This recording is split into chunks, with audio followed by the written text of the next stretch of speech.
Tuloy na sa Sawalay Thoughts.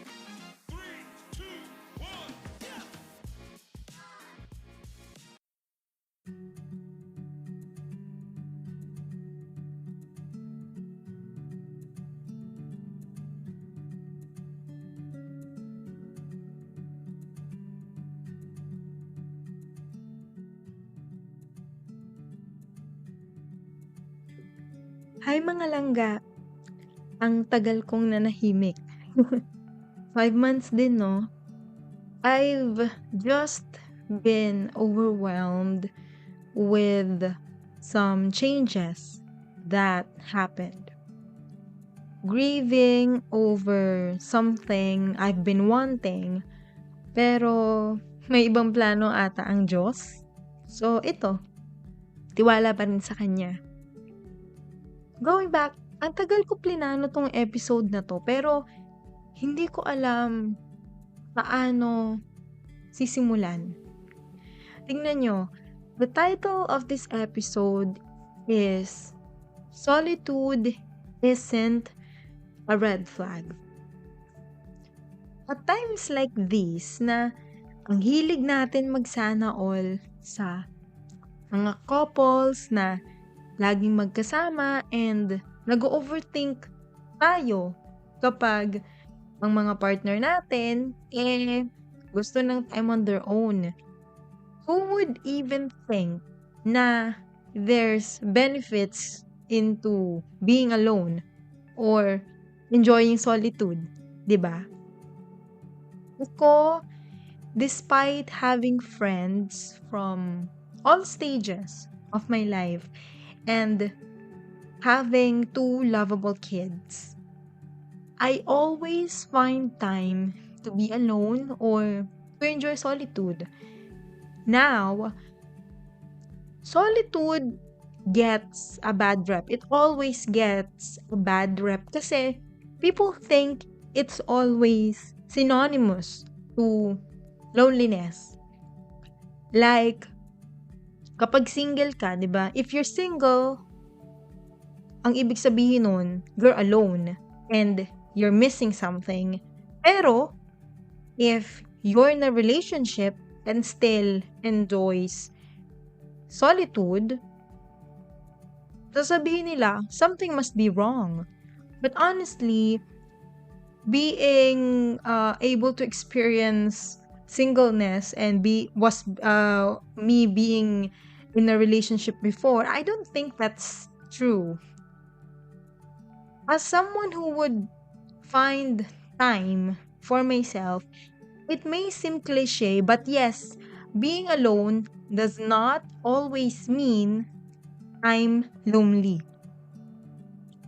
After I graduated from university, syempre, nasanay ako nakasama ko lagi yung mga kaibigan ko. So at first, being on my own wasn't fun.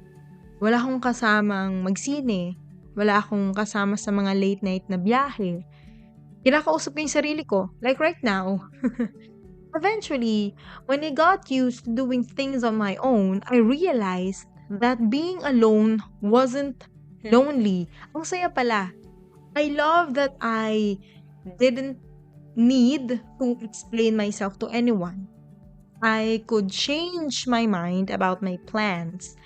I made decisions based on my needs, not on someone else's comfort. And I have autonomy over my time. Like ngayon, dapat isang night lang ako naka-staycation. But nag-extend ako. 'Di ba? So, yun. Yung sarili ko lang yung iniisip ko kung ano yung gusto ko, 'di ba? Then, I got into a relationship before and I thought that I wouldn't need any more alone time. But boy, I could not be more wrong because even when you're committed to someone, being around them all the time may affect your individuality. And marami sa atin yung ganito yung sa partner na halos umiikot yung mundo to the point na we forget our essence. We get lost in the concept na love means being always together.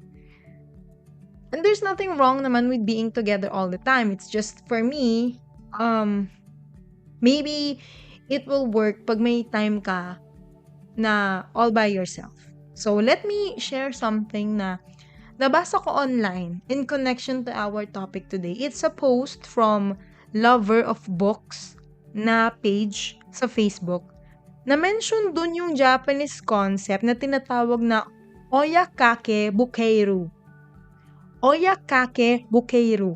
I'm not sure if I pronounced that correctly, but essentially it means silence beside someone. Ang ibig sabihin nun, there's this quiet understanding na love doesn't just require togetherness. For them, based on that concept, it's normal for couples to take separate vacations or pursue different interests. Yung okay lang maging independent while being in a healthy relationship. Ang ganda ng concept, sa totoo lang. And not because it applies to me, but ang ganda ng concept kasi it values the personal space and independence ng magpartner. You allow each other to breathe and bring individual identity to the relationship. And for me, kahit single na ako now, doing things on your own while in a relationship does not mean you love less or pushing them away. In my experience, it just means na you still want to recognize yourself when you're by yourself. And to be honest, I wouldn't be here now. I wouldn't be starting a podcast if ginawa kong mundo yung ex ko. So, ayun, whether single ka or in a relationship, I think we panic about being alone because it forces us to sit with ourselves without distractions. Oo, may times na awkward. Sometimes it's boring, no? But it's also where I reset.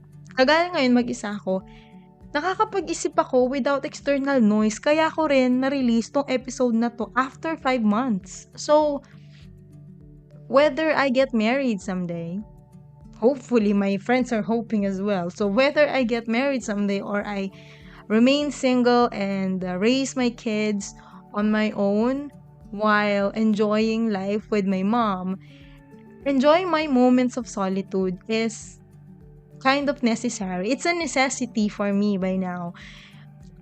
Sa totoo lang, even my kids, I know they love being with me and being with their grandma 24/7. Pero ngayon pa lang, they would tell me when they want to be left alone. And so I listened. I will leave them to their own devices. They sing, they dance, whether they do it together or they do it on separate parts of the house. I just leave them. Pag gusto nilang mapag-isa, then mamaya niyan, they will come back to me. Cuteness and clinginess overload. Parang nagdoble yung pagiging clingy nila sa amin ng lola nila. So, I hope you get the difference between loneliness and solitude. The former means unwanted isolation, while the latter is a choice. For me, solitude is a choice I make to restore my sense of purpose. Kasi minsan nalilihis yung landas natin. So, solitude is the kind of peace I give to myself. It's part of what we call the self-care routine that I do for myself. And from what I've learned as litrentahin, comfort with solitude is what keeps attachment from turning into dependency. Yung hindi mo ididepende sa ibang tao yung kasayahan mo. It's how you make sure you're choosing people because you want to, not because you don't know how to be by yourself.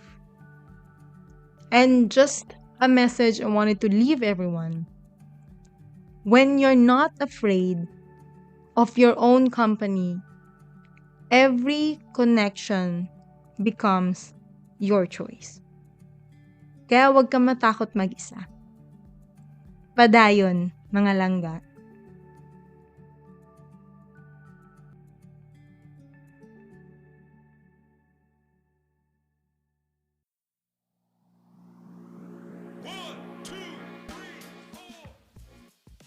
Ayan, salamat sa pagkikinig sa episode na to. Follow me on Instagram at sa Welly Thoughts and leave your comments there or sa Q&A portion ng episode na to. You may also follow this podcast to stay updated sa mga latest episodes. Ito po muli ang babaeng madaldal na walang makausap, daldal again next time, dito sa Welly Thoughts.